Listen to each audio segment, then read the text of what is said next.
నమస్తే. లా excellence Telugu current అఫైర్స్కి స్వాగతం. ముందుగా ఇవాళ మన కొటేషన్ ఏంటో చూద్దామండి. రెస్ట్ అనేటటువంటిది ఇంపార్టెంట్. అంటే లెట్సే కొంతమంది స్టూడెంట్స్ షెడ్యూల్ వేసుకుంటాం, మొత్తం 7 days ఫుల్ ప్యాక్ షెడ్యూల్ వేసుకుంటాం. ఒకవేళ మధ్యలో ఏదైనా చిన్న గ్యాప్ వచ్చినా ఇంకోటి వచ్చినా మొత్తం డిస్టర్బ్ అయిపోతుంది. దాంతో చాలా డీమోటివేట్ అవుతూ ఉంటారు. సో మధ్యలో రెస్ట్ అనేది అవసరం. అంటే వీక్లీ 6 days అనేది షెడ్యూల్ వేసుకొని 1 day కొంత టైం రెస్ట్, కొంత టైం రివిజన్ అలా పెట్టుకుంటాం. ఒకవేళ మధ్యలో ఏదైనా కంప్లీట్ అవ్వకపోతే ఆ టైంలో కంప్లీట్ చేసుకోవచ్చు. So invest in rest. అదే కాకుండా కొంతమంది చదివి ఇంకా చదువుతూనే ఉంటారు. లెట్స్ ఎస్పెషలీ 1-2 times రాసిన వాళ్ళలో ఇది ఎక్కువ కనిపిస్తుంది. కొంత గ్యాప్ తీసుకోండి. 1-2 days అసలు చదవాలనిపించకపోతే బలవంతంగా బుక్ ముందు కూర్చోవద్దు, రెస్ట్ తీసుకోండి. ఏదైనా ఒక ప్లేస్ విజిట్ చేయండి 1 day అలాగా. కొంత పీస్ఫుల్నెస్ని మళ్ళీ రీగెయిన్ చేసుకొని అప్పుడు ఇంకా ఫుల్ ఎనర్జీతో చదువుకునేలాగా పెట్టుకోండి. రైట్? సరే, ముందు నిన్న ఇచ్చిన క్వశ్చన్స్కి ఆన్సర్స్ చూసి ఆర్టికల్స్లోకి వెళ్ళిపోదాం. ఫస్ట్ క్వశ్చన్, ఈ క్రింద వాటిలో దేనికి పర్షియన్ గల్ఫ్ అనేటటువంటి దానికి బౌండరీ లేదో చెప్పండి అంటున్నారు. దేనికి బౌండరీ లేదు? ఇరాకా, సౌదీ అరేబియానా, యెమెనా, ఒమనా? యెమెన్ అనే దానికి పర్షియన్ గల్ఫ్తో బౌండరీ అనేది లేదు. యెమెన్ అనేటటువంటి ఇటు సౌత్ సైడ్ ఉంటుంది అరేబియన్ పెనిన్సులాలో, అందువల్ల answer C. Next, commerce consumer protection rules, commerce రూల్కి సంబంధించి 3 స్టేట్మెంట్స్ ఇచ్చి ఆ 3 ఏది కరెక్ట్ ఆన్సర్ కనుక్కోమంటున్నాం. ఇది బ్రాడ్ గైడ్లైన్స్ అనేటటువంటివి ఇష్యూ చేస్తుంది డెలివరీ ఛార్జెస్ మీద. ఈ గైడ్లైన్స్లో ఉందా డెలివరీ ఛార్జెస్ ఇంతే ఉండాలి అని? ఎస్, ఉంది. ప్రిడేటరీ ప్రైసింగ్ అంటే కావాలని చాలా తక్కువ ప్రైసెస్ కమ్మి కాంపిటీషన్ మొత్తం పడిపోయాక అప్పుడు మళ్ళీ ప్రైసెస్ పెంచుకుంటారు. దాన్ని ప్రిడేటరీ ప్రైసింగ్, దాన్ని ప్రొహిబిట్ చేయడం జరిగిందా ఈ రూల్స్ కింద? ఎస్. ఇవి కన్స్యూమర్ ప్రొటెక్షన్ చట్టం కింద రిలీజ్ చేయబడ్డాయి, అవునా కాదా? ఎస్. ఈ 3 కరెక్టే కాబట్టి ఇక్కడ ఏది కరెక్ట్ అంటున్నారు? ఆల్ ది అబవ్ అనేది ఉండాలండి ఆన్సర్. ఆల్ ది అబవ్ అనేటటువంటిది ఆన్సర్ అవుతుంది. నేను టైప్ చేయడంలో మిస్టేక్ వచ్చింది. ఆల్ ఆఫ్ ది అబవ్ అన్నది ఆన్సర్ అన్నమాట. So answer D. ఇవి వాల్టికి సంబంధించిన ఆర్టికల్స్ యొక్క జిస్ట్. ఇవి నిన్నటి ఆర్టికల్స్ జిస్ట్. వీటి మీనింగ్ ఏంటి అంటే అండి, ఇవి ఆర్టికల్ నేమ్స్. ఇవి దాంట్లో గుర్తుపెట్టుకోవాల్సిన పాయింట్స్. మనం ఇప్పుడు ఒక్కొక్క ఆర్టికల్ని ఒక్కొక్క స్లైడ్లో చదువుకుంటూ వెళ్తున్నాం కదా, అంతా చదివాక గుర్తెచ్చుకోవడానికి మీరు చదువుకోవాలనుకున్నప్పుడు ఈ సింగిల్ పేజ్లో చూసి చదివేసుకోవచ్చు. కాకపోతే ముందు వీడియో అంతా చూసేస్తే మీకు ఇక్కడ జస్ట్ కీవర్డ్స్ రాశాను. ఇప్పుడు రెస్టోరేషన్ అన్నారు, ఏంటిది అది మనం చెప్తాం వీడియోలో, అదంతా చూసుకొని అప్పుడు ఇవి చూసుకోండి, సరేనా? మరి మన ఫస్ట్ ఇష్యూ పాలిటిక్స్ సంబంధించింది. లాస్ట్ 2 days, ఇవాళ మనం 23rd మరియు 24th సంబంధించిన ఇష్యూస్ చూస్తున్నాం. ఇంకొక విషయం అండి, బర్త్డే విషెస్కి అందరికీ thank you very much. Yes, సరే, ఫస్ట్ ఇష్యూ వచ్చేటప్పటికి పాలిటిక్స్ సంబంధించి ఇక్కడ జమ్మూ అండ్ కాశ్మీర్లో జరుగుతున్నటువంటి ఏదైతే అలయన్స్ కానీ వీటితో ఉందో వాటితో ప్రైమ్ మినిస్టర్ ఇవాళ మాట్లాడడం జరిగింది. దానికి సంబంధించి 4-5 ఆర్టికల్స్ ఉన్నాయి. ఈ 2 ఇంపార్టెంట్ ఆర్టికల్స్ మనం వాటి జిస్ట్ చూద్దాం. దాని యొక్క ఇంపార్టెన్స్ ఏంటి, అసలు గవర్నమెంట్ ఇప్పుడు ఎందుకు ఆలోచిస్తుంది, ఆఫ్ఘనిస్తాన్ యొక్క రోల్ ఏమన్నా ఉందా, కాశ్మీర్ అవుట్ రీచ్లో ఆఫ్ఘనిస్తాన్ రోల్ ఏమన్నా ఉందా? సుహాసిని హైదర్ ఈవిడ ఆల్రెడీ డిప్లొమాట్. సో తను రాసే ఆర్టికల్స్ కొంత బాగుంటాయన్నమాట. చూద్దాం దీని యొక్క జిస్ట్ ఏంటో మనం చూద్దాం. First of all, Jammu and Kashmir అనేటటువంటి దాన్ని ఇంతకుముందు దానికి స్పెషల్ స్టేటస్ అనేటటువంటిది ఉండేది. ఆర్టికల్ 370 కింద రాజ్యాంగంలో స్పెషల్ పవర్స్ అనేటటువంటివి ఉండేవి.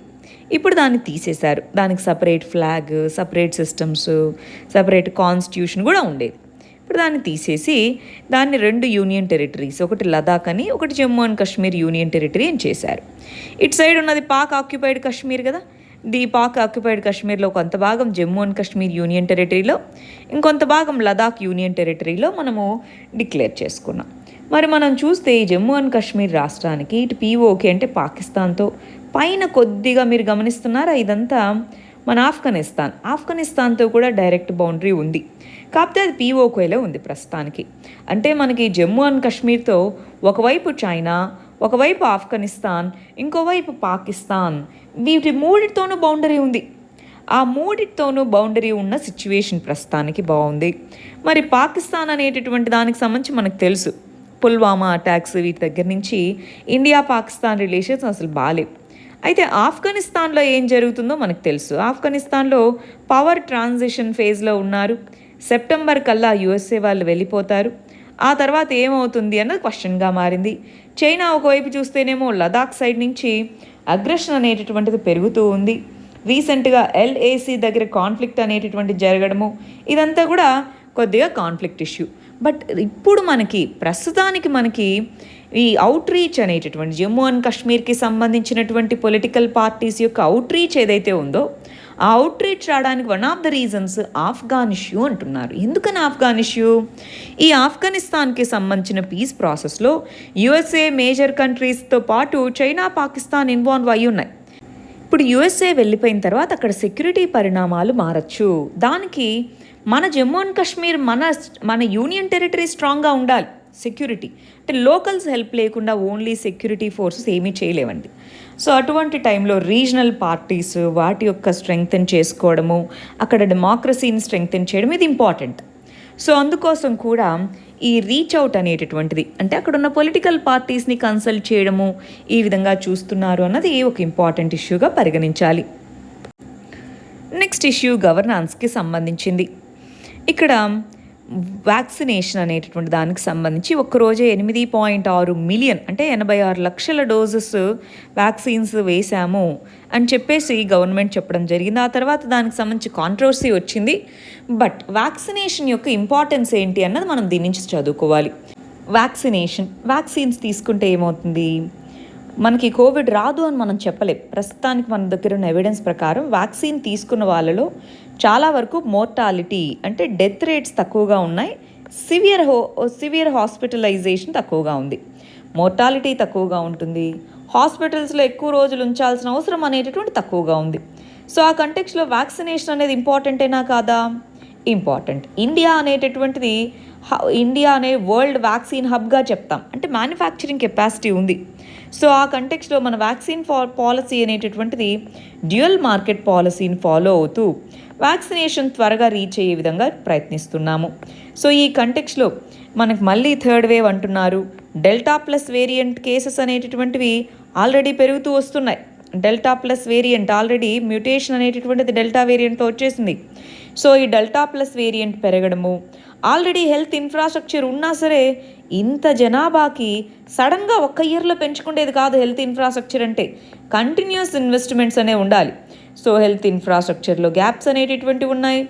డెల్టా ప్లస్ వేరియంట్ పెరుగుతూ ఉంది. సో ఇటువంటి కంటెక్స్లో మోర్టాలిటీ, హాస్పిటలైజేషన్ తగ్గించాలి. థర్డ్ వేవ్ వచ్చే అవకాశం ఉంది అన్నట్టుగా మనకు ఐసీఎంఆర్ ఇవన్నీ ఆల్రెడీ చెప్పాయి. ఈ కంటెక్స్లో ఎంత త్వరగా వ్యాక్సినేషన్ వీలైతే అంత త్వరగా ఇవ్వాలి. రీసెంట్గా వ్యాక్సినేషన్ నంబర్స్ పెరుగుతున్నాయనడం మంచి పరిణామమే. అయితే ఇక్కడ గమనించాల్సిన విషయం ఏంటి అంటే వ్యాక్సిన్స్కి ఖచ్చితంగా ఈ కోవిన్ అనేటటువంటి యాప్ మ్యాండేటరీ అన్నారు. సరే, కానీ దాంట్లో రిజిస్టర్ చేసుకోవడానికి అందరికీ కూడా దానికి తగినంతటువంటి ఇది ఉండాలి. సో కోవిన్ యాప్ అనేటటువంటి దాంట్లో రిజిస్ట్రేషన్స్ కాకుండా స్పాట్ రిజిస్ట్రేషన్స్ అంటారు. స్పాట్ రిజిస్ట్రేషన్స్ అనేవి చేసుకోవడము, ప్లస్ మనకి అన్ని గ్రామాల్లోనూ వీటిలో దగ్గరగా ఉండేటటువంటి ప్రాంతాల్లోనే వ్యాక్సిన్స్ అందించగలగడము, ఫ్రీ వ్యాక్సినేషన్స్ అనేటటువంటివి అందించగలగడము, వీటి ద్వారా మనం క్విక్గా వ్యాక్సినేషన్ అనేది చేయగలం. ఇంకొకటి, మనకి ఇదేమన్నా కొత్త అనుకుంటున్నారా? కాదు. పోలియో వ్యాక్సిన్ ఒక్క రోజులో ఎన్ని లక్షల మందికి వేస్తాం పిల్లలకి, అవునా కాదా? సో ఇండియా అనేటటువంటిది వరల్డ్ లీడర్ పోలియో వ్యాక్సిన్స్కి. మనకి 8 లక్షలు 80 లక్షలు అనేటటువంటిది పెద్ద లెక్క కాదు. పోలియో వ్యాక్సినేషన్కి ఆల్రెడీ మన దగ్గర ఎక్స్పీరియన్స్ ఉంది. మనకు కావాల్సింది మోర్ వ్యాక్సిన్స్ని ప్రొడ్యూస్ చేయడము, దాన్ని సరఫరా చేయగలగడము, అంతే. ఆల్రెడీ వరల్డ్ వైడ్గా హయ్యెస్ట్ ఎక్స్పీరియన్సే మన దగ్గర ఉంది. అది మనం తెలుసుకోవాలి. ఇక్కడి నుంచి ఇవి చేయగలిగితే ఇంకొంత బెటర్గా మనం ముందుకెళ్ళగలుగుతాం. నెక్స్ట్ ఆర్టికల్ గవర్నాన్స్కి సంబంధించింది. ఈ కామర్స్ సెక్టార్కి సంబంధించి కన్స్యూమర్ ప్రొటెక్షన్ కామర్స్ రూల్లో మార్పు తీసుకొని వచ్చాము అన్నారు. నిన్న కూడా మనం చదివాం. లాస్ట్ వీడియోలో కూడా ఈ కన్స్యూమర్ ప్రొటెక్షన్ కామర్స్ రూల్స్లో మార్పులు వచ్చాయి అని చదివాం. సో ఏమేమి మార్పులు వచ్చాయో ఇప్పుడు మనం చూద్దాం. సో దానికంటే ముందు ఒకసారి కామర్స్ రంగం ఏ విధంగా ఉంది ఇండియాలో అన్నది చూద్దామండి. 2016కి 2021కి గమనించి చూస్తే ఓవరాల్గా మనకి గ్రాస్ మర్చెండైజ్ అడిషన్ అనేటటువంటి హ్యూజ్గా పెరుగుతుంది. ఎస్పెషల్లీ మనకి లాస్ట్ ఇయర్ కోవిడ్ వచ్చిన తర్వాత అన్ని హోమ్ డెలివరీస్ ఇవన్నీ పెరగడంతో ఈ కామర్స్ సెక్టార్ యొక్క బూమ్ అనేటటువంటిది బాగా పెరిగింది. మెట్రో సిటీసే కాదు, ఈవెన్ టైర్ 1 టైర్ 2 సిటీస్లో కూడా ఈ కామర్స్ రంగానికి బాగా ఆదరణ అనేటటువంటి పెరుగుతూ వస్తూ ఉంది. మరి ఈ కంటెక్స్లో ఈ కామర్స్ సెక్టార్కి సంబంధించి అసలు ఎవరెవరు ఉంటారండి? ఇంతకీ ఈ కామర్స్ అంటే అవి ఎలా పనిచేస్తాయి? మనకి వివిధ రకాల కంపెనీస్ ఉంటాయి. లెట్సే ప్రీతి, మిక్సీ, ప్రెస్టేజ్, ఇంకొకటి ఇలాగా రకరకాల బ్రాండ్స్ అన్నీ కూడా వాళ్ళు తయారు చేసి లెట్సే అమెజాన్ అనేటటువంటి ప్లాట్ఫామ్లో పెడతారు. అమెజాన్ అన్నది జస్ట్ ప్లాట్ఫామ్ మాత్రమే. దీన్ని మనము టెక్నికల్గా మార్కెట్ ప్లేస్ అంటారు. అంటే మ్యానుఫ్యాక్చర్ చేసే వాళ్ళు వేరు, వాళ్ళు తెచ్చి మార్కెట్ ప్లేస్లో పెడతారు. మనం ఏం చేస్తాము, ఈ మార్కెట్ ప్లేస్కి అమెజాన్కి వెళ్ళి అక్కడ మనకు కావాల్సినటువంటి వాటిని కొనుక్కుంటాం, అంతేనా? అంటే మనము కన్జ్యూమర్సు, వేరే వాళ్ళు ప్రొడ్యూసర్సు, వీళ్ళు మార్కెట్ ప్లేస్. ప్రొడ్యూసర్స్ వేరు, మార్కెట్ ప్లేస్ అమెజాన్, ఫ్లిప్కార్ట్ ఇవన్నీ మార్కెట్ ప్లేసెస్. కన్జ్యూమర్స్ వేరు. ఇప్పుడు కన్జ్యూమర్స్ డైరెక్ట్గా మనం ప్రొడ్యూసర్తో కాంటాక్ట్లో ఉండం, మనం ఓన్లీ మార్కెట్ ప్లేస్లో. ఇప్పుడు మనం అమెజాన్లోనే ఆర్డర్ చేస్తే అమెజాన్తోనే మనం కాంటాక్ట్లో ఉంటాం. అంటే మార్కెట్ ప్లేస్ అనేది రెస్పాన్సిబుల్గా ఉండాలి. దానికోసం అని చెప్పేసి ఈ కామర్స్ రంగము ఈ పెరుగుతున్నటువంటి దీన్ని దృష్ట్యా పెట్టుకొని కన్స్యూమర్ ప్రొటెక్షన్ చట్టము అనేది తీసుకొని వచ్చారు. 2019లో కన్స్యూమర్ ప్రొటెక్షన్ చట్టం అన్న దాని కింద అన్ని రకాలైనటువంటి సేవలని యాడ్ చేశారు. దాంట్లో ఈ కామర్స్ రంగం అనేటటువంటి దానికి కూడా యాడ్ చేయడం జరిగింది. మరి దీని కింద ఈ పర్టికులర్ చట్టం కింద కొన్ని రూల్స్ని, రెగ్యులేషన్స్ని తీసుకొచ్చారు. ఆ రూల్స్, రెగ్యులేషన్స్ ఏంటో చూద్దాం. చూడండి, ఈ కామర్స్ రూల్స్ అంటున్నాం. E commerce rules 2020. సో దాని కింద దాంట్లో ప్రపోజ్ చేసిన వాటిలో కొన్ని చేంజెస్ తీసుకొచ్చారు. ఫ్లాష్ సేల్స్ మనకి ఇంకో 1 అవర్లో అయిపోతుంది, ఇలాగ ఫ్లాష్ సేల్స్ అనేవి పెడుతుంటారు. సో వాటిని బ్యాన్ చేయాలి, అదొకటి. రెండోది కాంప్లయన్స్ ఆఫీసర్. లెట్సే ఇప్పుడు మనం ఒకటి ఆర్డర్ చేసాం, మనం అనుకున్నది రాలేదు, కంప్లైంట్ చేయాలి. ఆ గ్రీవాన్స్ని స్పెసిఫిక్గా చెప్పేందుకు ఒక ఆఫీసర్ అనేవాళ్ళు ఉండాలి. అదేవిధంగా రీటైల్డ్ పార్టీస్ అనేటటువంటివి వాళ్ళు సెల్లర్స్గా ఎన్లిస్ట్ చేసుకోకూడదు. రిలేటెడ్ పార్టీస్ అంటే అమెజానే లెట్సే కొన్ని ప్రోడక్ట్స్ని తయారు చేసి వాళ్ళ మార్కెట్ ప్లేస్లో వాళ్ళు అమ్ముకోకూడదు, అప్పుడు వాళ్ళకే ప్రిఫరెన్స్ ఇచ్చుకుంటారు కదా. అందుకని రిలేటెడ్ పార్టీస్ని అలో చేయట్లేదు. ఇంకొకటి 72 గంటల లోపల ఒకవేళ ఏదన్నా ఇన్వెస్టిగేటింగ్ ఏజెన్సీ ఇన్ఫర్మేషన్ కావాలని అడిగితే 72 గంటల లోపల చెల్లించాలి. ఈ కామర్స్ కంపెనీలో ప్రతి ప్రోడక్ట్ కూడా కంట్రీ ఆఫ్ ఆరిజిన్, ఇది చైనా నుంచి వచ్చిందనో, ఇది యుఎస్ఏ నుంచనో కంట్రీ ఆఫ్ ఆరిజిన్ ఖచ్చితంగా చెప్పాలి. డొమెస్టిక్ ఆల్టర్నేటివ్స్ అనేటటువంటివి ఇంపోర్టెడ్ గూడ్స్కి చూపించగలగాలి. ప్రతి ఈ కామర్స్ ఎంటిటీ కూడా మినిస్ట్రీ ఆఫ్ కామర్స్ కింద ఉండేటటువంటి department of promotion, industry and internal trade కింద రిజిస్టర్ అవ్వాలి.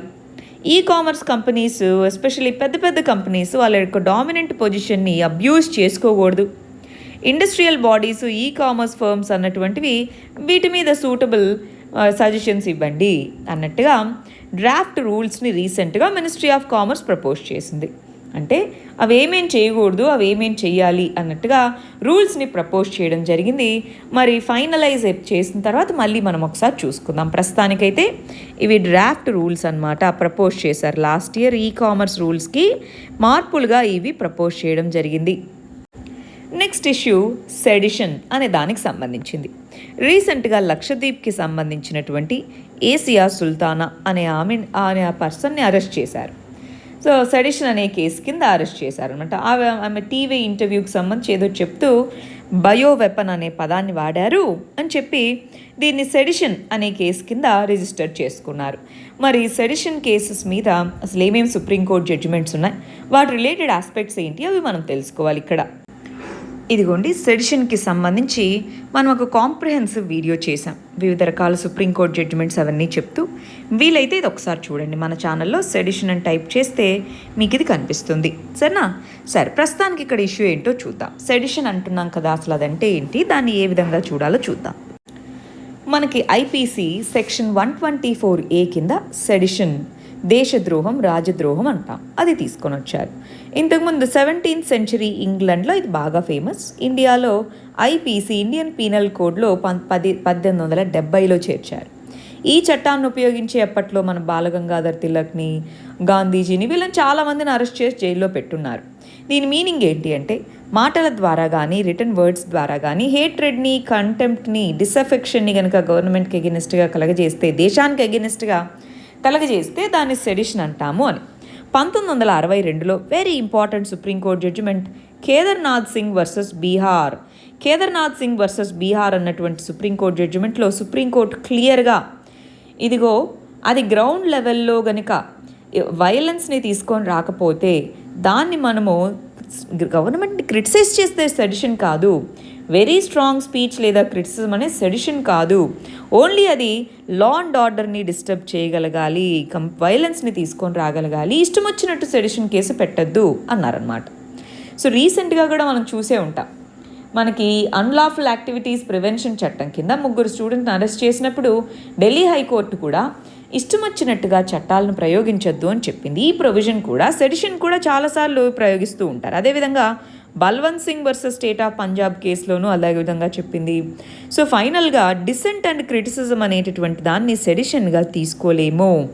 లా కమిషన్ని అసలు ఈ సెడిషన్ అనే ప్రొవిజన్ని సెక్షన్ 124A ఉంచాలా వద్దా చూడండి అన్నారు.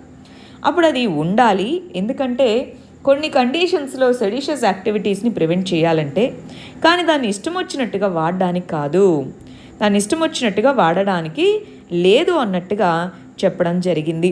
లా కమిషన్ బిఎస్ చౌహాన్ కమిటీ అని కూడా పిలుస్తారు, అది చెప్పడం జరిగింది.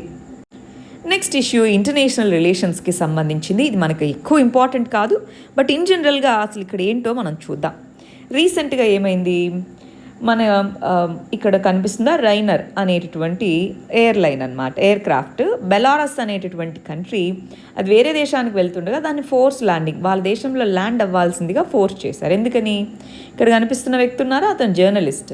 సో వాళ్ళ కంట్రీకి సంబంధించిన జర్నలిస్ట్, అతను క్రిటిసైజ్ చేస్తున్నారు, గవర్నమెంట్కి క్రిటికల్గా రాస్తున్నారన్న ఉద్దేశంతో అతను అరెస్ట్ చేయడం కోసం దాన్ని ఫోర్స్ఫుల్గా స్టాప్ చేయించారు. దాంతో యూరోపియన్ యూనియన్ ఇవన్నీ కూడా క్రిటిసైజ్ చేశాయి. అసలు మీరు ఏ విధంగా యూరోపియన్ యూనియన్ బేస్డ్ ఎయిర్లైన్ని ఏ విధంగా మీరు దాన్ని ఫోర్స్ ల్యాండింగ్ చేయమని అడుగుతారు? దీనికి సంబంధించి సివిల్ ఏవియేషన్కి సంబంధించి మనకి ICAO అనేటటువంటిది ఉందండి, ఇంటర్నేషనల్ సివిల్ ఏవియేషన్ ఆర్గనైజేషన్ అంటారు. ఈ ఇంటర్నేషనల్ సివిల్ ఏవియేషన్ ఆర్గనైజేషన్ అనేది కూడా దీన్ని క్రిటిసైజ్ చేసింది. యూరోపియన్ యూనియన్ అనేటటువంటి గ్రూపింగ్ కూడా బెలారస్ అనేటటువంటి కంట్రీ ఇప్పటికే ఎన్నో హ్యూమన్ రైట్స్ వైలేషన్స్, జర్నలిస్టులు వీళ్ళ మీద ఫ్రీడమ్ ఆఫ్ స్పీచ్ లేకుండా చేస్తున్నారు. ఇలాంటి కంటెక్స్లో మేము ఎకనామికల్గా, కమర్షియల్గా వీటి పరంగా వాళ్ళ మీద అయితే కొన్ని శాంక్షన్స్ విధించాలని డిసైడ్ అయ్యారు. సో ఇప్పుడు ఇది బాగా చర్చగా మారిందనమాట, బెలారస్ అనేటువంటిది ఈ విధంగా చేయడం. మామూలుగా మనకు చూసి ఉంటారు, కొంతమంది టెర్రరిస్టులు వీళ్ళు హైజాక్ చేసి రూట్ని చేంజ్ చేసి ఇక్కడే ల్యాండ్ అవ్వాలని చెప్తుంటారు. అది టెర్రరిస్టులు వీళ్ళు చేసేది, కానీ ఒక గవర్నమెంట్ ఇలా చేయడం అనేటటువంటిది ఎంతవరకు కరెక్ట్? ఇంటర్నేషనల్ చట్టాలు అనేటటువంటివి దీన్ని క్రిటిసైజ్ చేస్తున్నాయి. ఇంటర్నేషనల్ చట్టాలు చూడండి, ఇంటర్నేషనల్ చట్టాల ప్రకారం international air services transit agreement అనేటటువంటిది ఇది ఏం చెప్పింది, ఖచ్చితంగా వాళ్ళ ఫ్రీడమ్ ఆఫ్ ఎయిర్ ట్రాన్సిట్ అనేటటువంటిది ఉండాలి, ఫోర్స్ఫుల్గా ఉండకూడదు అని చెప్పింది. కానీ బెలారస్ మేము దాంట్లో పార్ట్ కాదు కదా అన్నట్టుగా చెప్తున్నారు. ఏదేమైనప్పటికీ కూడా ఈ ఇన్సిడెంట్ అనేటటువంటిది దీని మీద ఫ్యాక్ట్ ఫైండింగ్ జరపాలని, అది డెమోక్రసీ మీదే అటాక్ అని ఇలాగ చెప్తున్నారు. సో ఒకవేళ మనకి ఎక్కడన్నా న్యూస్లో రాయినార్ అంటే అదొక కంపెనీ పేరని, బెలారస్ అనేటటువంటిది ఒక కంట్రీ అని, యూరోపియన్ యూనియన్ అనేది దీని మీద శాంక్షన్స్ వేయడానికి కారణం వాళ్ళ కంట్రీస్ నుంచి వెళ్తున్నటువంటి దాన్ని ఫోర్స్ఫుల్గా అక్కడ ల్యాండ్ చేయించడం అనేది తెలుసుకోగలగాలి. సరేనా? నెక్స్ట్ ఆర్టికల్ సోషల్ ఇష్యూస్కి సంబంధించింది. మాల్ న్యూట్రిషన్ అనే దానికి సంబంధించినటువంటి స్టడీ, హౌస్ ప్యానల్ అనేటటువంటిది మాల్ న్యూట్రిషన్కి సంబంధించినటువంటి స్టడీ చేపడుతుంది అంటున్నారు. సో ఇక్కడ పార్లమెంటరీ స్టాండింగ్ కమిటీ అనేటటువంటిది రీసెంట్గా అడగడం జరిగింది. ఇప్పుడు పాండమిక్ అనేటటువంటిది వచ్చింది కదా, కోవిడ్ పాండమిక్. ఈ టైంలో అసలు అంగన్వాడీ సర్వీసెస్ ఎలా నడుస్తున్నాయి, అది మాకు డేటా ఇవ్వండి, అంగన్వాడీ సర్వీసెస్. రెండోది స్కూల్కి సంబంధించి మిడ్ డే మీల్ స్కీమ్స్, ఈ విధంగా ఓవరాల్గా మాల్ న్యూట్రిషన్ ఏమన్నా పెరిగిందా, పెరిగితే ఎంతవరకు పెరిగింది, ఆ విషయాలు మాకు చెప్పండి అని ministry of women and child welfare డెవలప్మెంట్కి రిక్వెస్ట్ పంపించారు. అంగన్వాడీ సర్వీసెస్కి సంబంధించి పోషన్ ట్రాకర్ అంటారు. పోషన్ అంటే న్యూట్రిషన్. పోషన్ ట్రాకర్ అనేటటువంటి ఒక వెబ్ డేటాబేస్ అనేది ఉంది. కానీ దాంట్లో ఒక డేటాని యాడ్ చేయడం రీసెంట్గానే స్టార్ట్ చేశారు. లాస్ట్ ఫ్యూ మంత్స్గా లేదు, ఈ మంత్లోనే స్టార్ట్ చేశారు. దాంతో ఇది ఉన్నా సరే దీన్ని మనం ఇప్పుడు ఉపయోగించుకోలేకపోవచ్చు. అదేవిధంగా national commission for protection of child రైట్స్ని కూడా చిల్డ్రన్లో మాల్ న్యూట్రిషన్ ఏ విధంగా ఉంది ఏంటి అని పార్లమెంటరీ స్టాండింగ్ కమిటీ అడగడం జరిగింది. మనం లాస్ట్ సెషన్లో కూడా ట్విట్టర్ని పార్లమెంటరీ స్టాండింగ్ కమిటీ పిలిచి క్వశ్చన్ చేసింది అని చదువుకున్నప్పుడు అసలు ఈ పార్లమెంటరీ స్టాండింగ్ కమిటీ అంటే ఏంటి, దానికి సంబంధించిన ఇంపార్టెన్స్ ఏంటో చదివా. ఒకసారి అది క్విక్గా రివిజన్ చేస్తారా? Next issue, delta plus variant అనేది కన్సర్న్గా గవర్నమెంట్ అనేది పేర్కొనడం జరిగింది. అసలు ఇంతకీ వేరియంట్ అంటే ఏంటి? మనకి అసలు కోవిడ్ దేనివల్ల వస్తుందండి? బేసిక్స్ నుంచి చూడండి. కోవిడ్ దేనివల్ల వస్తుంది? ఒక వైరస్ వల్ల వస్తుంది. ఈ కోవిడ్ వైరస్ పేరు SARS-CoV-2, అంతేనా? ఈ వైరస్ అనేటటువంటి దాంట్లో RNA, రైబోన్యూక్లిక్ యాసిడ్ అంటాం. RNA అనేటటువంటిది ఉంటుంది. ఈ RNA అనేటటువంటిది ఇలా సింగిల్ హెలిక్స్ షేప్లో ఇలా ఉంటుంది. దీని మీద అన్ని జీన్స్ అనేటటువంటివి ఉంటాయి. జీన్స్ అంటే జెనెటిక్ మెటీరియల్ అన్నమాట. సో ఈ జీన్స్లో మార్పు రావడము అంటే వైరస్ అనేటటువంటి దాని యొక్క జెనెటిక్ ఏదైతే మెటీరియల్ ఉంటుందో దాంట్లో వచ్చేటటువంటి RNAలో వచ్చేటటువంటి చేంజెస్ అనేటటువంటివి జెనెటిక్ మ్యూటేషన్ లేదా జీన్ మ్యూటేషన్ అని పిలుస్తాము. ఈ జీన్ మ్యూటేషన్ అనేటటువంటిది మనకి జరుగుతుంది. అది జరుగుతూనే ఉంది వైరస్లో. దాన్నే వేరియేషన్స్ అంటారు. అంటే స్టార్టింగ్ దాంట్లో ఎంత లెట్స్ ఈ పార్ట్ మారింది అనుకుందాం, అంటే మ్యూటేట్ అయింది, అప్పుడు దాన్ని కొత్త వేరియంట్ అని పిలుస్తారు. మళ్ళీ మ్యూటేట్ అయింది, ఇంకొక వేరియంట్ అని పిలుస్తారు. సో ఇలాగా వేరియంట్ అనేటటువంటివి అవుతూ ఉన్నాయి. ఇండియాలో మనకి డెల్టా వేరియంట్ అంట. ఇండియాలోనే కాదు, చాలా కంట్రీస్లో ఉన్న ఇండియాలోనే ఎక్కువగా ప్రివలెంట్గా ఉంది. సో డెల్టా వేరియంట్ అంటే ఏంటి? ఈ CoV-2కి సంబంధించి ఒక వేరియంట్ అనమాట. B.1.617 అనేది డెల్టా వేరియంట్. అంటే ఉన్న ఒరిజినల్ దాంట్లో వచ్చినటువంటి మ్యూటేట్ అవ్వగా వచ్చినటువంటి మార్పు. ఈ మళ్ళీ డెల్టా వేరియంట్లో మళ్ళీ మ్యూటేషన్ వచ్చింది, మార్పు వచ్చింది. దాన్ని ఇప్పుడు డెల్టా ప్లస్ అంటున్నాం. ఈ డెల్టా ప్లస్ అనేటటువంటిది దాన్ని AY1 అన్నట్టుగా కోడ్ నేమ్ ఇచ్చామన్నమాట. ఈ డెల్టా ప్లస్ అన్నది ఇంకా కొద్దిగా ట్రాన్స్మిషన్ రేట్ ఎక్కువగా ఉండొచ్చు అన్నట్టుగా చెప్తున్నారు. మనకు తెలియదు ఎగ్జాక్ట్గా, బట్ ట్రాన్స్మిషన్ ఎక్కువ ఉండొచ్చు. డెల్టా ప్లస్ కేసులు ఆల్రెడీ నమోదవుతూ ఉన్నాయి. అందువల్ల గవర్నమెంట్ ఏమందంటే ఇది ఒక వేరియంట్ ఆఫ్ కన్సర్న్గా చూడాలి. హెల్త్ మినిస్ట్రీ అనేటటువంటిది ఇప్పటి నుంచే జీనోమిక్ సీక్వెన్స్ అనేది జరపాలి. కేసెస్లో ఎవరికి కరోనా వస్తున్న కేసెస్లో జీనోమ్ సీక్వెన్సింగ్ అనేది జరపాలి. ఈ డెల్టా ప్లస్ మ్యూటెంట్ ఏమన్నా ఉందా లేదా అని చెప్పేసి చూడాలి. చూసి దానికి తగ్గట్టుగా మనం పాలసీ మెజర్స్ అవి తీసుకోగలగాలి. అంతేనా కాదా?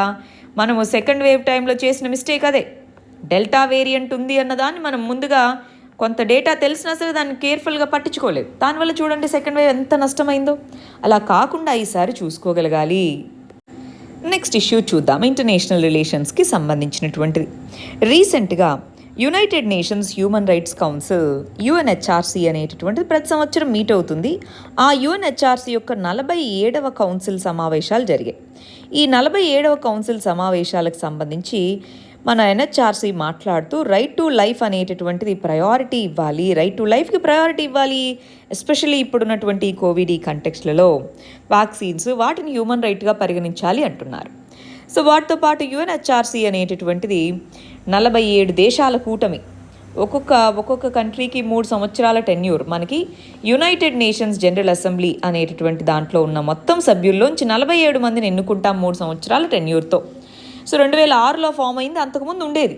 అంతకుముందు దాన్ని United nations human rights commission అని చాలా పెద్ద నేమ్ ఉండేదన్నమాట. దాని పేరు మార్చాం. ఇండియా కూడా ఇప్పుడు మెంబర్గా ఉంది, UNHRCలో మెంబర్గా ఉందన్నమాట. సో ఈ కంటెక్స్ట్లో రీసెంట్గా జిన్జియాంగ్ అనేటటువంటిది చైనాకి వెస్ట్ సైడ్, ఆఫ్ఘనిస్తాన్ని దీన్ని ఆనుకొని ఉండే ప్రాంతం జిన్జియాంగ్. ఈ జిన్జియాంగ్ ప్రావిన్స్లో ఉయ్గుర్ అనేటటువంటి మైనారిటీ కమ్యూనిటీ ఉంది. ఈ ఉయ్గుర్ మైనారిటీ కమ్యూనిటీ అనేటటువంటిది ఎన్నో హ్యూమన్ రైట్స్ వైలేషన్స్కి గురి అవుతుంది అని చెప్పి మాట్లాడడం జరిగింది. చైనా అంది, ఇప్పుడు కెనడాలో ఎంతమంది ఇండిజినస్ ట్రైబ్స్ వాళ్ళకి సంబంధించిన హ్యూమన్ రైట్స్ వైలేషన్స్ జరగట్లేదు. USA రెఫ్యూజీ క్యాంప్స్ చూడండి, సంవత్సరాల తరబడి ఎంతమంది ఉన్నారు. మీరు వెస్ట్ వాళ్ళు ఏం చేసినా సరే, అంటే వెస్ట్రన్ కంట్రీస్ ఏం చేసినా సరే వాళ్ళని క్రిటిసైజ్ చేయరు, మమ్మల్ని మాత్రమే అంటారు అన్నట్టుగా చెప్తున్నారు. బట్ ఉయ్గుర్ మైనారిటీ అనేటటువంటిది హ్యూమన్ రైట్స్ వైలేషన్స్ ఫేస్ చేస్తున్నారన్న దాంట్లో క్వశ్చన్ ఏం లేదు. కానీ వెస్ట్ అనేది హిపోక్రసీగా ఉంది అనేది కూడా నిజమే. చైనా మా దగ్గర అంతా బాగుంది వెస్ట్లో చూడండి అనేది హిపోక్రసీనే, వెస్ట్ మా దగ్గర అంతా బాగుంది చైనాలో చూడండి అది హిపోక్రసీనే. హిపోక్రసీ అంటే మన సైడ్ ఏముందో మనం అర్థం చేసుకోకుండా మనం అదే చేస్తూ వేరే వాళ్ళని అది చేస్తున్నప్పుడు వాళ్ళని క్రిటిసైజ్ చేయడానికి హిపోక్రసీ అంటాం. సో ఈ కంటెక్స్లో వీళ్ళని ఈ ప్రాంతంలో ఉయిగుర్ మైనారిటీని జిన్జియాంగ్లో ఆర్బిట్రరీ డిటెన్షన్ చేశారు అన్నారు. బట్ చైనా కూడా మీరేం చేస్తున్నారో ఆలోచించుకోండి అన్నారు. బట్ ఓవరాల్గా మనం చూస్తే హ్యూమన్ రైట్స్ వైలేషన్స్ అనేటటువంటివి ఇటు సిరియాలో కానీ, ఇటు పాలస్తీనాలో కానీ, ఇటు మయన్మార్లో మనం చూసిన ఈ రెఫ్యూజీస్, ఎస్పెషలీ రోహింగ్యా రెఫ్యూజీస్, ఆఫ్ఘనిస్తాన్లో మరియు అటు ఆఫ్రికాలో ఎన్నో కంట్రీస్లో ఇలా చాలా ప్రాంతాల్లో హ్యూమన్ రైట్స్ వైలేషన్స్ జరుగుతున్నాయి. ఈ కంటెక్స్లో యుఎన్హెచ్ఆర్సీ యొక్క ఎఫెక్టివ్నెస్ ఎంత అన్నది మనం ఒక్కసారి చూసుకోవాలి. ఎంత ఎఫెక్టివ్గా ఉందనేది తెలుస్తూనే ఉంది కదా, అంత ఎఫెక్టివ్గా లేదనేది మనకు అర్థమవుతూనే ఉంది కదా ఈ ఇన్సిడెంట్స్ ద్వారా. నెక్స్ట్ ఇష్యూ ఇంటర్నేషనల్ రిలేషన్స్కి సంబంధించి. దీంట్లో ఏమంటున్నారు, క్రిప్టో కరెన్సీ అనేటటువంటి దాని మీద చైనా అనేటటువంటిది క్రాక్ డౌన్, అంటే చైనా స్ట్రిక్ట్ యాక్షన్స్ తీసుకుంటుంది అంటున్నారు. ఇంతకీ ఏంటి క్రిప్టో కరెన్సీ అనేటటువంటిది? ఒక డిజిటల్ కరెన్సీ, వర్చువల్ కరెన్సీ. అయితే ఎన్నో రకాల ప్రైవేట్ డిజిటల్ కరెన్సీస్ అనేటటువంటివి ఉన్నాయి. అయితే చైనా రీసెంట్గా తన యొక్క ఓన్ అఫీషియల్ కరెన్సీని లాంచ్ చేయడం జరిగింది. డిజిటల్ రెమిన్బీ అంటారు. సో అఫీషియల్ కరెన్సీని మాత్రమే ఎంకరేజ్ చేస్తూ ప్రైవేట్ డిజిటల్ కరెన్సీస్ మీద, ప్రైవేట్ వర్చువల్ క్రిప్టో కరెన్సీస్ మీద వాటిని తగ్గించాలి అన్న ఉద్దేశంతో ఎన్నో చర్యలు చైనా తీసుకుంది. ఆ చర్యల ఫలితంగా కూడా బిట్కాయిన్, ఇథీరియం ఇలాంటి క్రిప్టో కరెన్సీస్ యొక్క వాల్యూ రీసెంట్గా చాలా పడిపోయింది, సగానికి సగమైంది. సో ఎందుకు, ఏ విధంగా చర్యలు తీసుకుంది అంటే క్రిప్టో మైనింగ్ని డిస్కరేజ్ చేసేలాగా కొన్ని చర్యలు తీసుకుంది. ఇంతకీ ఆ క్రిప్టో మైనింగ్ అంటే ఏంటి చూద్దాం. ఆ క్రిప్టో మైనింగ్ని ఇదిగో ఇలా క్రిటిసైజ్ చేస్తారు. ఈ క్రిప్టో కరెన్సీకి ఎంతో పవర్ కావాలి, దానికి పర్యావరణం పాడవుతుంది అన్నది ఒక క్రిటిసిజం. బట్ చూద్దాం చైనా ఏ విధంగా క్రిప్టో మైనింగ్ మీద చర్యలు తీసుకుంటుందో. బట్ క్రిప్టో మైనింగ్ అంటే తెలుసుకోవాలి. ఒకవేళ క్రిప్టో కరెన్సీ గురించి కనుక మనకు ఐడియా లేకపోతే మన ఛానల్లో క్రిప్టో కరెన్సీ అని ఒక మంచి వీడియో చేస్తున్నాం, ఒకసారి వీలైతే చూడండి. ప్రస్తుతానికి మనం క్రిప్టో మైనింగ్ అంటే ఏంటో చూద్దాం. సరే, ఇక్కడ చూడండి. క్రిప్టో కరెన్సీ అంటే ఎన్క్రిప్టెడ్ డిజిటల్ కరెన్సీస్ని కంప్యూటర్ ప్రాసెసింగ్ ద్వారా మనం తయారు చేస్తాం, వాటిని క్రిప్టో కరెన్సీ అంటాం. క్రిప్టో జాకింగ్ అంటే ఏంటి? క్రిప్టో మైనింగ్ లేదా క్రిప్టో కరెన్సీని థెఫ్ట్ చేయడం, దాన్ని క్రిప్టో జాకింగ్ అంటారు. క్రిప్టో మైనింగ్ అంటే వివిధ రకాల కంప్యూటర్ నోడ్స్ అనేటటువంటివి హ్యాష్ కీస్ని సాల్వ్ చేస్తూ మనీని ఎక్స్చేంజ్ చేసుకుంటూ ఉంటే క్రిప్టో మైనింగ్ అంట. బ్లాక్ చైన్ అంటే ఎంటైర్ నెట్వర్క్ ఏదైతే ఉందో ఈ నెట్వర్క్ ఆఫ్ ట్రాన్సాక్షన్స్ని బ్లాక్ చైన్ అని పిలుస్తాము. ఫర్ ఎగ్జాంపుల్, మనం ఏదన్నా ఒక మనీ పంపించాలి. మైనర్స్ అంటే ఎవరు? క్రిప్టో మైనింగ్ అంటే సింపుల్గా బాగా ఎక్కువ హై పవర్డ్ సిస్టమ్స్ని, కంప్యూటర్స్ని, ప్రాసెసర్స్ని అన్నీ పెట్టుకొని ఉంటారనమాట. సో వీళ్ళు ఒక బ్లాక్ చైన్లో ఏదైనా ట్రాన్సాక్షన్స్ జరగాలి, ఏ నుంచి బీకి వెళ్ళాలి. ఈ బ్లాక్ వెళ్తుంది అంటే ఆ నెట్వర్క్లో ఉండే ప్రతి ఒక్క నోడ్ యాక్సెప్ట్ చేయాలి, అంటే వీళ్ళు పంపించే అల్గారిథంని సాల్వ్ చేయాలి. అలా వీళ్ళలో ఎవరు సాల్వ్ చేస్తారో ఫస్ట్ వాళ్ళు కొంత బిట్ కాయిన్స్ లేదా క్రిప్టో కరెన్సీని జనరేట్ చేసినట్టు అనమాట. అలా బిట్ కాయిన్స్ లేదా క్రిప్టో కరెన్సీకి మైనర్స్ అంటే ఎవరు అంటే ఇన్ఫర్మేషన్ ఒక నోడ్ నుంచి ఇంకొక నోడ్కి పంపించేటప్పుడు ఆ ఇన్ఫర్మేషన్ యొక్క హ్యాష్కి అల్గారిథంని సాల్వ్ చేయగలిగితే మ్యాథమెటికల్ ప్రాబ్లం, దానికి పవర్ఫుల్ టూల్స్ అనేటటువంటివి ఉంటాయి.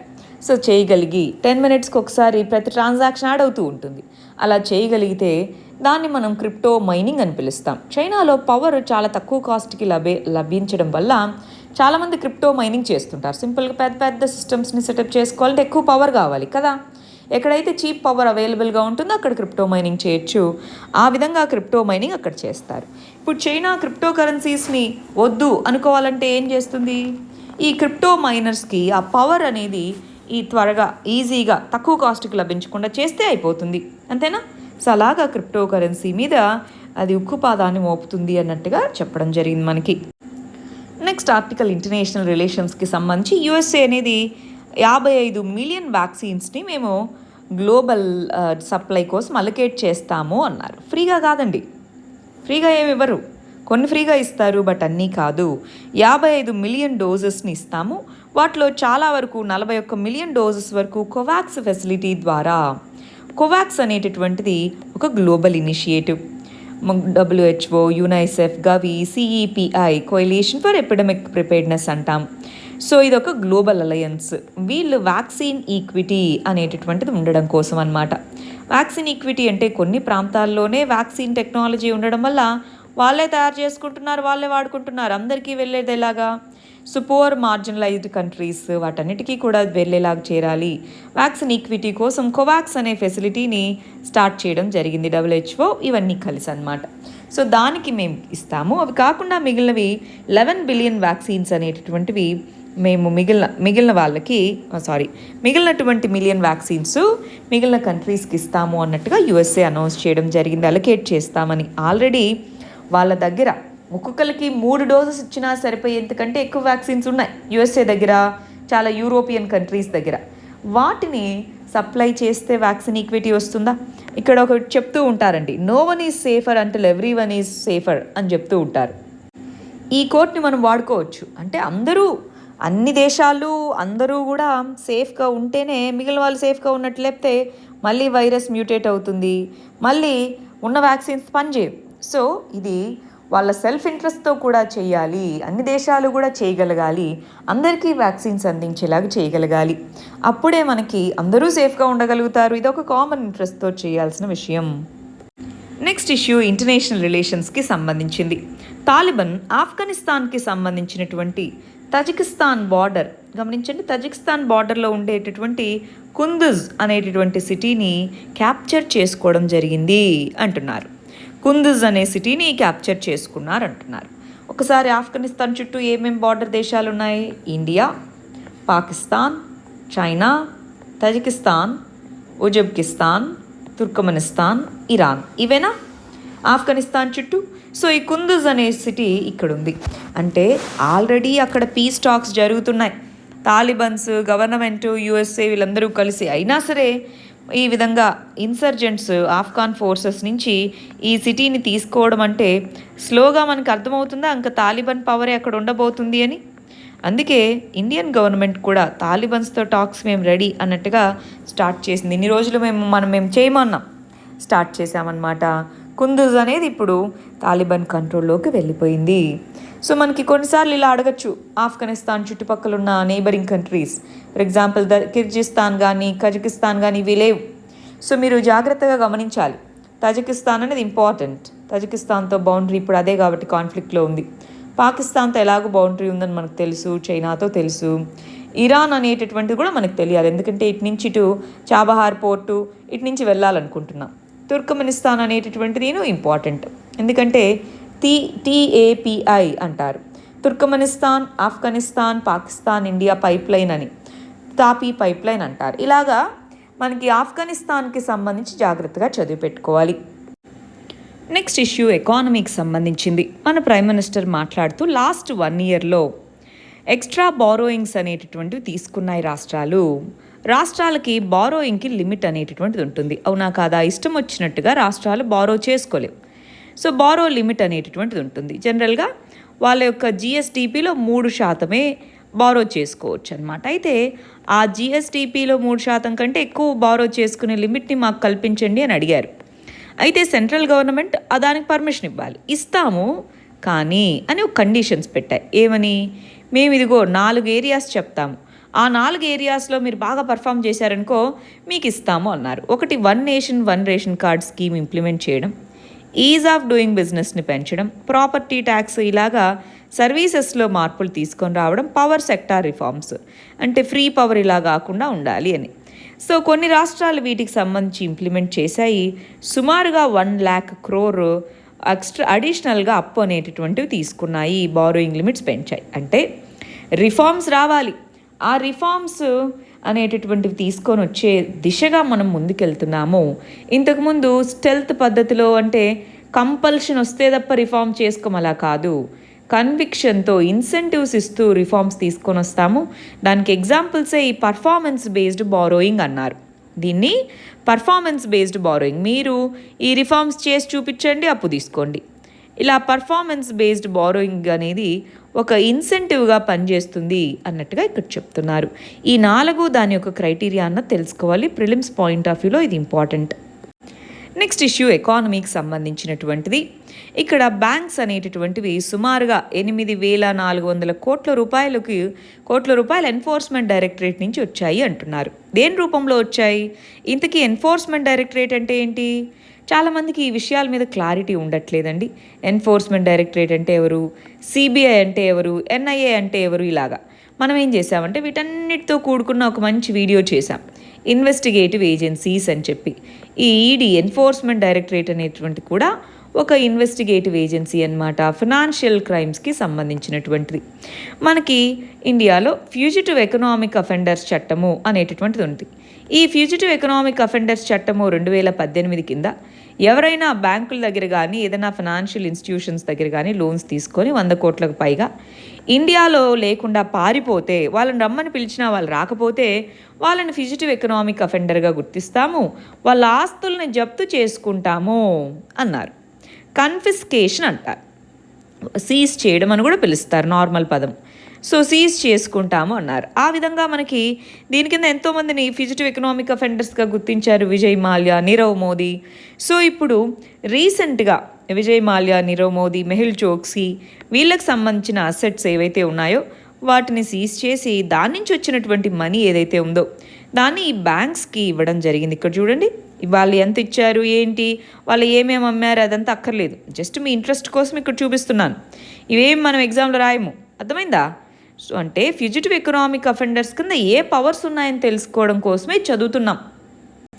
చూడండి, ఇక్కడ ఫ్యూజిటివ్ ఎకనామిక్ అఫెండర్ అంటే ఎవరైనా ఒక పర్సన్ ఈ చట్టం కింద నేమ్ అవ్వాలంటే 100 కోట్లకు పైగా ఫినాన్షియల్ లీగల్ యాక్షన్ తీసుకోవచ్చు. 100 కోట్లకు పైన అయితే మనీ లాండరింగ్ చట్టం దీనికి పవర్స్ అనేవి కల్పించారు. స్పెషల్ కోర్ట్స్ అనేవి ఉంటాయి. వాళ్ళు నోటీస్ జారీ చేసిన 6 వారాల్లోపు రాలేదనుకో వాళ్ళని ఫ్యూజిటివ్ ఎకనామిక్ అఫెండర్స్గా గుర్తిస్తారు. అప్పుడు వాళ్ళ ఆస్తుల్ని జప్తు చేసుకోవచ్చు అన్నట్టుగా ఈ చట్టం అనేది చెప్పడం జరిగింది. విజయ్ మాల్యా ఫస్ట్ ఎఫ్ఈఓ, ఆ తర్వాత నీరవ్ మోదీ, మెహుల్ చోక్సీ ఇలాగా కొంతమందిని ఈ చట్టం కింద నేమ్స్ని డిక్లేర్ చేశారు. నెక్స్ట్ ఇష్యూ ఇరాన్ మరియు యుఎస్ఏ రిలేషన్స్ అనేవి. మనం మొన్నటి వీడియోలో కూడా ఇదే ఇమేజ్ చూసాం, మీకు గుర్తుంటే. యుఎస్ఏ ఇరాన్ మధ్యలో ఏం జరుగుతూ ఉంది? మనకి ఇరాన్ మీద శాంక్షన్స్ వేసున్నారు. ఈ JCPOA joint comprehensive plan of action అనేటటువంటి తీసుకొని ఈ ఇరాన్ మీద వేసినటువంటి ఏవైతే శాంక్షన్స్ ఉన్నాయో అవి తీసేయాలని చెప్పారు. దాన్ని తీసేస్తూ ఆల్రెడీ చర్యలు తీసుకుంటూ ఉండగా అప్పట్లో మన ట్రంప్ వచ్చి మార్చేశారు. ఆ తర్వాత నుంచి న్యూక్లియర్ టాక్స్ అనేవి వెనకబడ్డాయి. మళ్ళీ జో బైడెన్ వచ్చిన తర్వాత న్యూక్లియర్ టాక్స్ అనేవి ముందుకు కదలడం మొదలుపెట్టాయి. ఇప్పుడు న్యూక్లియర్ టాక్స్ ఒకవైపు జరుగుతూ ఉండగా ఈ యుఎస్ఏ అనేటటువంటిది ఇరాన్కి సంబంధించినటువంటి వెబ్సైట్స్ని వాటిని బ్లాక్ చేయడం, ఇరాన్కి సంబంధించినటువంటి వెబ్సైట్స్ని బ్లాక్ చేయడం. ఎందుకు యుఎస్ఏ బ్లాక్ చేయడం ఎందుకు చేస్తుంది? ఇంటర్నెట్ అనేటటువంటి సర్వీసెస్ అన్నీ కూడా యుఎస్ఏ యొక్క పరిధిలో కిందికే వస్తున్నాయి. యుఎస్ఏలోనే స్టార్ట్ అయినాయి కాబట్టి యుఎస్ఏ పరిధి కిందికి వస్తున్నాయి. కంపెనీస్ అన్నీ వాళ్ళ కంట్రీలోనే ఉన్నాయి, అన్ని రకాల సర్వీసెస్ని ప్రొవైడ్ చేయగలిగేది. సో అందువల్ల బ్లాక్ చేసింది. దాంతో ఇరాన్ అనేది ఇప్పుడు ఒక సైడ్ టాక్స్ జరుపుతుంటే ఇలా చేయడం అసలు అవసరమా అన్నట్టుగా అడుగుతున్నాయన్నమాట. సో ఈ కంటెక్స్లో ప్రొవొకేషన్ బదులు ఇద్దరూ కూడా టాక్స్ అనేవి జరపాలి. ఆల్రెడీ ఇప్పటికే వెస్ట్ ఏషియా ప్రాంతంలో ఎంతో ఇన్సెక్యూరిటీ అనేటటువంటిది ఉంది, ఎంతగానో కాన్ఫ్లిక్ట్స్ అనేవి ఉన్నాయి. ఈ సందర్భంలో ఇలాంటివి కాకుండా టాక్స్ వైపు ముందుకు వెళ్ళాలి. ఈ కాన్ఫ్లిక్ట్ మిగిలిన దేశాలన్నిటితో రిలేట్ అయ్యింది. సో వాటిని కంప్లీట్గా సాల్వ్ చేయలేకపోవచ్చు, బట్ కొంతవరకు దీన్ని అడ్రస్ చేయొచ్చు కదా, అది ఇక్కడ చెప్తున్నది. నెక్స్ట్ ఆర్టికల్ సోషల్ ఇష్యూస్కి సంబంధించింది. జెండర్ టెక్నాలజీ గ్యాప్ అనేటటువంటిది పెరుగుతూ ఉంది అన్నట్టుగా చెప్తున్నారు. జెండర్ టెక్నాలజీ గ్యాప్ అంటే ఏంటి? చూడండి, ఇక్కడ స్టాటిస్టిక్స్ ఒకసారి మనం గమనిస్తే global system for mobile communications, so వాళ్ళ యొక్క రిపోర్ట్ ప్రకారం వరల్డ్ వైడ్గా 390 మిలియన్ విమెన్ ఇంటర్నెట్ యాక్సెస్ అనేటటువంటిది లేదు. ఎస్పెషల్లీ లో అండ్ మిడిల్ ఇన్కమ్ కంట్రీస్లో, సౌత్ ఏషియాలో వీళ్ళ పర్సంటేజ్ అనేటటువంటిది ఎక్కువగా ఉంది. రైట్, విమెన్కి చాలా తక్కువ మంది ఫోన్స్ అనేవి ఉన్నాయి. ఉన్న వాళ్ళలో ఇంటర్నెట్ యాక్సెస్ తక్కువగా ఉంది. ఓవరాల్గా ఇండియాలో చూసుకుంటే ఓన్లీ 19% మాత్రమే, 14.9% మాత్రమే విమెన్కి ఇంటర్నెట్ ఫెసిలిటీస్ ఉన్నట్టుగా, వాళ్ళు ఇంటర్నెట్ వాడుతున్నట్టుగా తెలిసింది. ఇప్పుడున్న పరిస్థితుల్లో ఇంటర్నెట్ అనేటటువంటిది ఒక బేసిక్ సర్వీస్ అయిపోయింది, అవునా కాదా? ఏది చెయ్యాలన్నా, ఇప్పుడు ఈవెన్ వ్యాక్సిన్ అనేటటువంటిది ప్రొవైడ్ చేసుకోవాలన్నా, వ్యాక్సిన్ బుక్ చేసుకోవాలన్నా, ఈ కామర్స్ కానీ దేనికైనా సరే ఇంటర్నెట్ బేసిక్ సర్వీస్ అయిపోయిందా? ఈ కంటెక్స్లో ఇంటర్నెట్ ఫెసిలిటీస్ పెరగాలి అంటే ఏం చేయాలి? ఇంతకీ ఇంటర్నెట్ సర్వీసెస్ అనేటటువంటివి పెంచుకోవాలి అనుకుంటే వాటికి తగ్గట్టుగా డిజిటల్ డివైడ్స్, ఫస్ట్ డిజిటల్ ఇన్ఫ్రాస్ట్రక్చర్ని ప్రొవైడ్ చేయాలి. ఆ ఇన్ఫ్రాస్ట్రక్చర్ని బిల్డ్ చేసుకున్నాక ఆ సర్వీసెస్ని ఎలా యూజ్ చేసుకోవాలి? ఆ డిజిటల్ డివైడ్స్ అనేవి తగ్గించగలగాలి. డిజిటల్ ఎంపవర్మెంట్ అనేటటువంటి తీసుకొని రాగలగాలి. ఈ విధంగా విమెన్ జెండర్ గ్యాప్ అనేటటువంటిది అడ్రస్ చేయొచ్చు.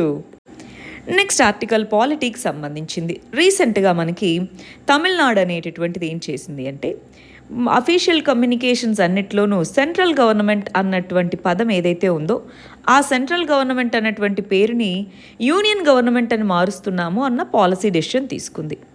అయితే ఏముంది, పేరు మారిస్తే పెద్దగా చేంజ్ వచ్చేటటువంటిది ఏముంది అంటే ఉంది. మన కాన్స్టిట్యూషన్ అన్నటువంటిది ఎక్కడా కూడా సెంట్రల్ గవర్నమెంట్ అనే దాన్ని మెన్షన్ చేయలేదు, యూనియన్ గవర్నమెంట్ అనేది మెన్షన్ చేశారు. ఎందుకని? యూనియన్ అనేటటువంటిది రాష్ట్రాల యొక్క సమూహంగా మనం చూసాం. సెంట్రల్ గవర్నమెంట్ అంటే సెంటర్ అనేటటువంటిది ఒక సూప్రా ఎంటిటీ, ఒక బిగ్గర్ ఎంటిటీ, దాని మీద స్టేట్స్ డిపెండ్ అయి ఉన్నాయి అన్నటువంటి విధానం కంటే ఒక ఎంటిటీ యూనియన్ అనేది, దాంట్లో స్టేట్స్ అనేటటువంటి ఉన్నాయి, కంప్లీట్లీ ఫెడరల్ కాదు, కానీ స్టేట్స్కి రిక్వైర్డ్ ఇండిపెండెన్స్ ఉంది అన్నది యూనియన్ అనే పదం సూచిస్తుంది. దీని మీద చాలా డిబేట్స్ జరిగాయి కాన్స్టిట్యూంట్ అసెంబ్లీలో. సో అందుకని సెంటర్ అనే పదం బదులు యూనియన్ అనే పదంని వాడడం అన్నది కాన్స్టిట్యూషనల్ యొక్క స్పిరిట్ని అప్హోల్డ్ చేస్తూ ఉంటుంది. ఇండియాలో ఉండేటటువంటి యూనిక్ పొలిటికల్, హిస్టారికల్, ఎకనామిక్ సిచ్యువేషన్ని బట్టి మనకి ఈ విధమైనటువంటి ఈ సిస్టమ్ని తీసుకొని వచ్చారు. యూనియన్ మరియు స్టేట్స్ మధ్య ఏ రిలేషన్ ఉండాలి అని. సో యూసేజ్లో దాని యొక్క స్పిరిట్ అనేది రిఫ్లెక్ట్ అవుతుంది. కాన్స్టిట్యూంట్ అసెంబ్లీలోనే సెంట్రల్ గవర్నమెంట్ అనే పదాన్ని వాడుకోవడానికి ఒప్పలేదు. అందుకే ఎక్కడా రాజ్యాంగంలో ఈ పదం మనకు కనిపించదు, యూనియన్ గవర్నమెంట్ అనే కనిపిస్తుంది. నెక్స్ట్ ఇష్యూ గవర్నాన్స్కి సంబంధించి బ్లెండెడ్ లెర్నింగ్ అంటున్నాం. యూజీసీ, యూనివర్సిటీ గ్రాంట్స్ కమిషన్ అంటాం. యూజీసీ అనేటటువంటిది మనకి హైయర్ ఎడ్యుకేషన్కి సంబంధించి రీసెంట్గా ఒక పాలసీని ఇష్యూ చేయడం జరిగింది. దాంట్లో హైయర్ ఎడ్యుకేషనల్ ఇన్స్టిట్యూషన్స్ని బ్లెండెడ్ లెర్నింగ్ వైపు వెళ్ళాలి, అది మ్యాండేటరీ అన్నారు. బ్లెండెడ్ లెర్నింగ్ అంటే ఏంటి? 40% ఏ కోర్స్ అయినా సరే 40% కోర్సు ఆన్లైన్, 60% కోర్సు ఆఫ్లైన్ చెప్పాలి అన్నారు. బాగుంది, మంచిదే. ఇప్పుడు కోవిడ్ టైంలో ఆఫ్లైన్, ఆన్లైన్ రెండింటినీ బ్లెండ్ చేస్తే బాగానే ఉంటుంది. కానీ ఇది గ్రౌండ్ లెవెల్లో రియాలిటీకి ఎలా సూట్ అవుతుంది? అందరూ ఇది చేయగలుగుతారా? లెట్సే ఇప్పుడు మనకి హైయర్ ఎడ్యుకేషనల్ ఇన్స్టిట్యూషన్స్లో ప్రైవేట్ ఇన్స్టిట్యూషన్స్ ఒకవైపు, పబ్లిక్ ఇన్స్టిట్యూషన్స్ అని చూసాం. మళ్ళీ ఆ ప్రైవేట్ యూనివర్సిటీస్, పబ్లిక్ యూనివర్సిటీస్లో ఫండ్ అనేటటువంటి ఇప్పుడు ఐఐటీస్ వీటికి ఎక్కువ ఫండ్స్ వెళ్తాయి. స్టేట్ యూనివర్సిటీస్, స్టేట్ కాలేజెస్ చూస్తే తక్కువ ఫండ్స్ ఉంటాయి. సో అదేవిధంగా ప్రైవేట్ కాలేజెస్లో పెద్ద కార్పొరేట్ కాలేజెస్ వేరేలా ఉంటాయి, చిన్న చిన్న కాలేజెస్ వేరేలాగా ఫండింగ్ ఉంటుంది. సో ఒకవైపు ఫండింగ్ గ్యాప్స్ అనేటటువంటివి ఉన్నాయి, రెండో వైపు హ్యూమన్ రీసోర్సెస్. వీటికి చెప్పాలంటే హ్యూమన్ రీసోర్సెస్ ఉండాలా, వాళ్ళని ట్రైన్ చేసుకోగలగాల. సో హ్యూమన్ రీసోర్స్ గ్యాప్స్ అనేటటువంటివి ఉన్నాయి. మూడోది కరికులం, వీటిని ఎలా మేనేజ్ చేసుకోవాలి దీంట్లో అన్నటువంటి ఆ క్లారిటీ అనేటటువంటిది లేకపోవడము. టెక్నాలజీ అనేటటువంటిది ఉంది, ఎన్నో రకాల యాప్స్ ఉన్నాయి. సో వాటిని ఏ విధంగా ప్రాపర్ ఇంటిగ్రేషన్ చేసుకోవాలి, ప్లస్ ఇలాగా ఇవన్నీ చూసుకోగలగాలి. స్టూడెంట్ సైడ్ నుంచి కూడా ఎంతవరకు యాక్సెస్ చేసుకోగలరు డిజిటల్ డివైడ్స్ ఉన్న సమయంలో, ఈ విధంగా ఇవన్నీ చూసుకోగలగాలి. Proper technology, teacher centric modes ఇవన్నీ ఉండగలిగేలాగా ప్రయత్నించగలగాలి.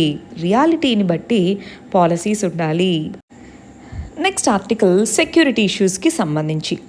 రీసెంట్గా చైనా అనేటటువంటిది బార్డర్ ఏరియాస్ దగ్గర న్యూ యూనిట్స్ని రైజ్ చేస్తుంది. ఇక్కడ సిక్కిం ఉందా, ఇక్కడ చుంబీ వ్యాలీ అంటాం. ఈ చుంబీ వ్యాలీ ప్రాంతంలోనూ, అదేవిధంగా ఎల్ఏసి ఇక్కడుందా, ఈ ఎల్ఏసి దగ్గరను మిమాంగ్ చెంటన్ అనేటటువంటి కొత్త ఫోర్స్ని తయారు చేసి వాళ్ళని ఏర్పాటు చేసింది. వీళ్ళెవరు ఇంతకీ? Tibetan youth. టిబెట్కి సంబంధించినటువంటి టిబెటన్ యూత్ జనరల్గా వీళ్ళని తీసుకొని ఎక్కువ మంది దాంట్లో వాళ్ళు ఉండేలాగా ట్రైన్ చేశారు. ఎందుకని చేశారంటే లాస్ట్ ఇయర్ మనకి కైలాష్ రేంజెస్ అంట. కైలాష్ రేంజెస్ అనేటటువంటివి మన యొక్క ఈ పాంగాంగ్సో లేక్ వీటి దగ్గరగా ఉండేటటువంటి కైలాష్ రేంజెస్ అంట. ఈ కైలాష్ రేంజెస్ అనేటటువంటి వాటిని మనం లాస్ట్ ఇయర్ ఆక్యుపై చేసుకున్నాం. అది న్యూట్రల్గా ఉండాలన్నది ఉన్నది.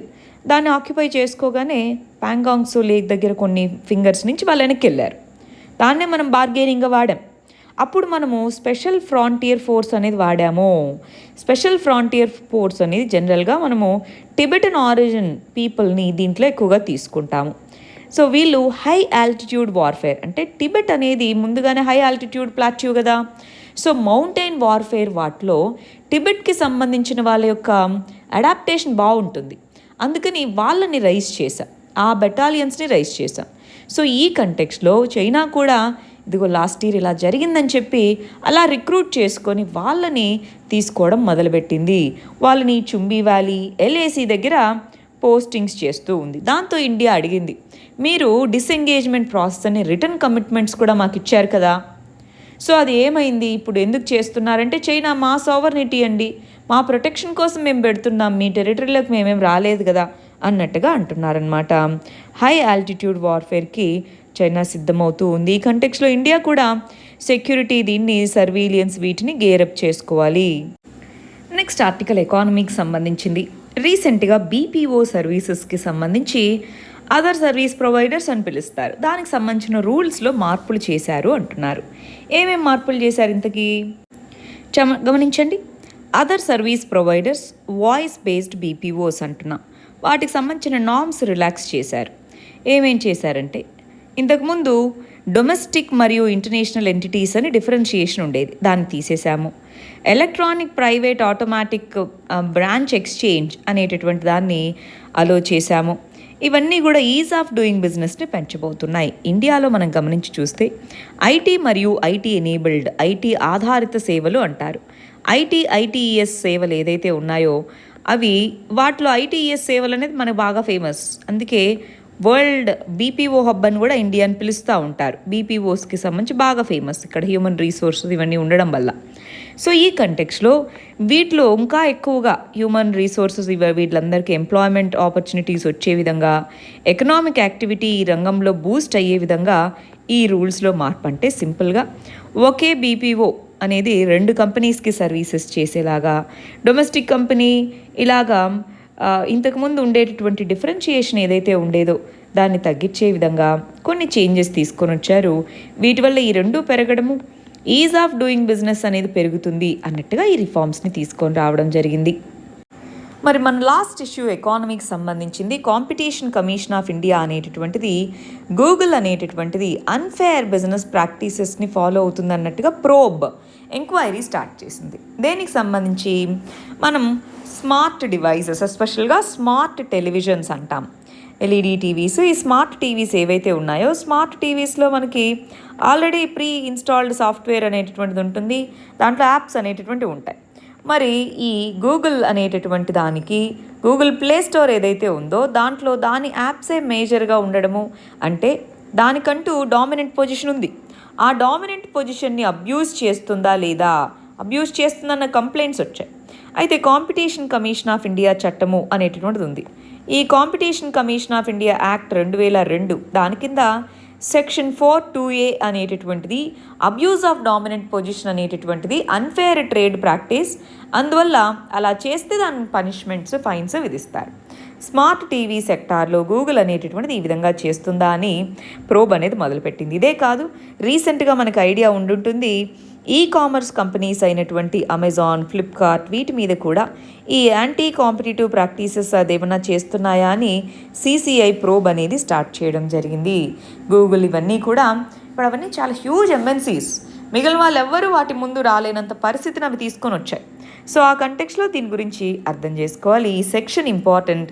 కాంపిటీషన్ కమిషన్ ఆఫ్ ఇండియా అనేది ఒక statutory body. Abuse of dominant position అన్నటువంటిది అన్ఫేర్ ట్రేడ్ ప్రాక్టీస్. దానికి సంబంధించి వైలేషన్స్ ఒకవేళ ఉన్నాయి అంటే దాని మీద సిసిఐ డైరెక్ట్గా చర్యలు తీసుకోవచ్చు. సరే, మరి నిన్న ఇచ్చిన క్వశ్చన్కి మన వాళ్ళు ఎలా ఆన్సర్ రాస్తారో చూద్దామా. ఫిస్కల్ ఫెడరలిజంలో క్రిటికల్ ఇష్యూస్ ఏంటో డిస్కస్ చేయండి అని అడిగా. ఫిస్కల్ ఫెడరలిజం అంటే ఏంటి, దాంట్లో ఉన్నటువంటి ఇంపార్టెంట్ ఇష్యూస్ ఏంటి, క్రిటికల్ ఇష్యూస్ ఏంటి అన్నది రాశారు. ఫైనల్గా ఎప్పుడూ కూడా అండి ఇలాంటివి రాసేటప్పుడు పాలిటీ క్వశ్చన్ కదా, కమిటీస్ కొంత మీకు ఐడియా ఉండాలి. ఫిస్కల్ ఫెడరలిజంకి సంబంధించి లెట్సే 15th ఫైనాన్స్ కమిషన్ ఏమైనా చెప్పిందా, లేదా మనకి కొన్ని పూంచీ కమిషన్ అని, సర్కారియా కమిషన్ అని, ఓన్లీ సెంటర్ స్టేట్ రిలేషన్స్ గురించే, ఇలా ఫిస్కల్ వీటి గురించే అన్నమాట. సో అవి మీరు రాసుకోగలిగితే కొంత కంక్లూజన్ అక్కడ బాగుంటుంది, అది ప్రయత్నించండి. ఫెడరలిజం, ఫిస్కల్ ఫెడరలిజం రాశారు, దాంట్లో ఉన్న ఇష్యూస్ రాశారు, వే ఫార్వర్డ్. ఇందాక చెప్పినట్టు కమిటీస్ యాడ్ చేసుకోవాలి. ఫిస్కల్ ఫెడరలిజం అంటే ఏంటి, క్రిటికల్ ఇష్యూస్ ఏమేమి ఉన్నాయి, ఎగ్జాంపుల్స్ రాశారు, వే ఫార్వర్డ్ రాశారు. పాలిటీలో స్పెసిఫిక్గా కమిటీస్ వీటితో రాయగలిగితేనే మంచి స్కోర్ చేసుకోగలుగుతాము. నెక్స్ట్ డెఫినేషన్ అని ఇట్లా సైడ్ హెడ్డింగ్ ఏం అక్కర్లా. ఫిస్కల్ ఫెడరలిజం అంటే ఏంటి, క్రిటికల్ ఇష్యూస్ ఏంటి అని రాశారు. కంక్లూజన్ అని హెడ్డింగ్ అక్కర్లేదు. కంక్లూజన్ అని ఇలాగా రాయకూడదు, ఎప్పుడు ఇంట్రొడక్షన్ కంక్లూజన్ ఇట్లా పెట్టకూడదు అనమాట. సరేనా, ఫస్ట్ టైం రాస్తున్నారు, గుడ్. ఇంకా ప్రయత్నించాలి, ఇంకా బెటర్గా రాయొచ్చు. పాలిటీ స్పెసిఫిక్గా రాసేదానికి ఇంకా బెటర్గా ప్రయత్నించవచ్చు. రైట్, రీసెంట్ ఇష్యూ ఎప్పుడూ కూడా ఫిస్కల్ ఫెడరలిజం డెఫినేషన్ రాయడం అన్నది ఒకవేళ మీరు ఇప్పుడే స్టార్ట్ చేస్తుంటే ఓకే, కొంత ఎక్స్పీరియన్స్ వచ్చాక అలా రాయకూడదు అనమాట. ఫిస్కల్ ఫెడరలిజం అంటే ఏంటి అని రాయడం చాలా స్టార్టింగ్ లెవెల్లో రాస్తారు. అలాగా మనం కొంత హిస్టారికల్ కంటెక్స్ట్, ఫర్ ఎగ్జాంపుల్ ఇక్కడ చెప్పినట్టు, లేదా రీసెంట్ ఇష్యూస్తో మీరు మొదలు పెడితే బాగుంటుంది. ఇష్యూస్ ఏమేమి ఉన్నాయి రాశారు, ఇదిగోండి రికమెండేషన్స్ ఆఫ్ పూంచీ కమిషన్ ఉందా, వెరీ గుడ్, ఇలా రాయాలి, గుడ్, బాగా రాశారు. ఇటీవల అంటే కరెంట్ ఇష్యూతో రాయడం మంచి పద్ధతి. మరి సమైక్యలో జరుగుతున్నటువంటి అంశాలు, మనం అడిగింది ఓన్లీ ఫిస్కల్ ఫెడరలిజం, ఆర్థిక పరమైనవి మాత్రమే.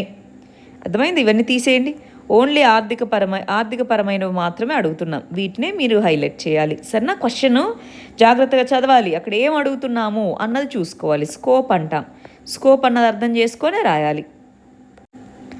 నెక్స్ట్ ఫిస్కల్ ఫెడరలిజంకి సంబంధించి ఏ విధమైన వ్యవస్థ ఉంది, సమాఖ్య వ్యవస్థలో ఏమేమి పరిస్థితులు ఉన్నాయి, వాటికి సంబంధించి ఏమేంటి, ఇందాక చెప్పినట్టు కమిటీస్ రాసుకోవాలి. పూంచీ కమిషన్ ఇట్లా కమిషన్స్ రాసుకోగలిగితేనే బాగుంటుంది, ప్రయత్నించాలండి, ఇంకా బాగా రాయాలి. ఫిస్కల్ ఫెడరలిజం అంటే ఏంటి, దాంట్లో ఉన్న ఇష్యూస్ ఏంటి, సొల్యూషన్స్ రాసేటప్పుడు ఇందాకన్నాం కదా, స్పెసిఫిక్గా రాయండి. పూంచీ కమిషన్ ఇటు చెప్పింది, లేకపోతే ఇంకోటి చెప్పింది, అలా మీరు స్పెసిఫిక్గా రాయగలిగితే బాగుంటుంది. సరేనా, సరే, ఇవాళ నేను ప్రిలిమ్స్ మరియు మెయిన్స్ క్వశ్చన్స్ ఇవ్వట్లేదండి, రేపటి నుంచి మనం కంటిన్యూ చేద్దాం. All the very best, thank you very much.